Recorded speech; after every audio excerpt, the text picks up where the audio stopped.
اللہ الرحمن الرحیم۔ حضور صلی اللہ علیہ وسلم کی ہر ادا دین ہے اور آپ صلی اللہ علیہ وسلم کا ہر عمل عبادت ہے۔ آپ علیہ الصلوۃ والسلام کے شمائل کا تذکرہ چل رہا ہے۔ اس میں آپ لوگوں نے گزشتہ 3 دنوں میں شق صدر کا واقعہ پڑھا۔ شق صدر سے آپ حضرات کو کیا سمجھ میں آیا؟ کل جو آپ لوگوں نے شق صدر سنا، اس میں کوئی بچہ بتا سکتے کیا ہوا تھا؟ یہاں آپ لوگوں میں سے یاد ہے؟ نہیں جی، ذہن سے نکل گیا۔ اور بتائیں، آپ کو یاد ہے؟ آپ ایبسنٹ تھے۔ کسی کو یاد ہو کل جو شق صدر کا ہم نے واقعہ سنا تھا؟ جی امان،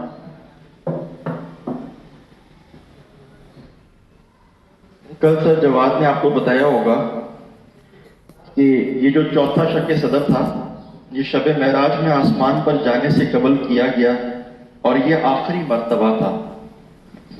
حضرت انس سے روایت ہے کہ آپ صلی اللہ علیہ وسلم نے فرمایا، میں اپنے گھر میں اپنے اہل و عیال میں تھا کہ مجھے زمزم کے پاس لے جایا گیا اور میرے سینے کو کھولا گیا، پھر حکمت و ایمان سے بھرا سونے کا تشت لایا گیا اور میرے سینے میں ڈالا گیا۔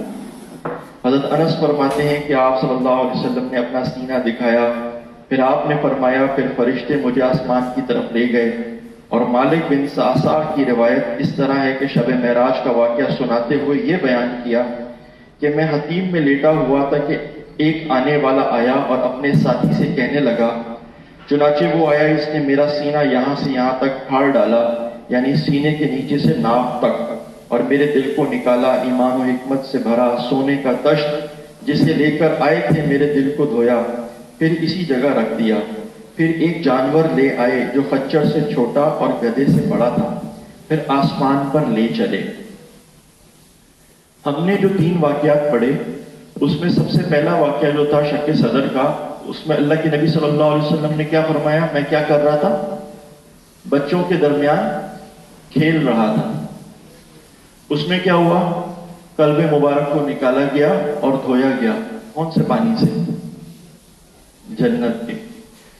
پھر دوسرا جو واقعہ ہوا، اس میں کیا ہوا؟ جی،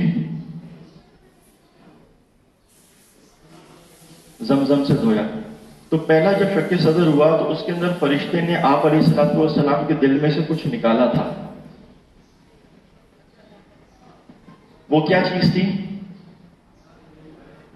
وہ کہہ رہے ہیں خون کا کوئی ٹکڑا تھا، لوتھڑا سا تھا، وہ نکالا۔ دوسرے شق صدر میں کیا ہوا؟ دھویا۔ کس سے؟ زمزم سے۔ پھر تیسرے میں کیا ہوا؟ دھونے کے بعد کیا کیا تھا؟ اس میں کچھ ڈالا بھی تھا نا جی۔ اور پھر اس میں کیا ہوا چوتھے میں؟ اس میں انہوں نے فرمایا نا کہ پھر میرے سینے کے اندر حکمت کو بھر دیا گیا۔ اس ساری ترتیب سے ہمیں کیا سمجھ میں آتا ہے؟ حالانکہ اللہ کے نبی ہیں، چنے چنائے ہیں۔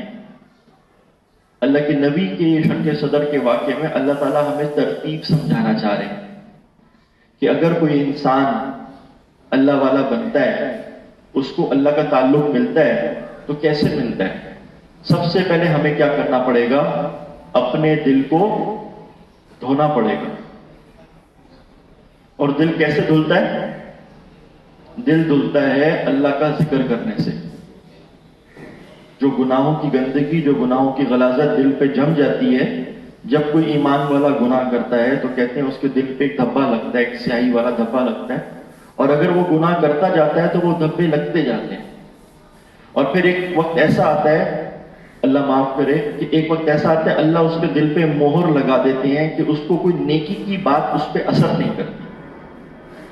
سمجھانے والے سمجھاتے رہ جاتے ہیں، انسان کو سمجھ نہیں آتی بات کی۔ انسان زندگی میں پریشان ہوتا ہے اپنے گناہوں کی وجہ سے، اور حل کہاں پہ تلاش کرتا ہے؟ دنیا کے اسباب میں۔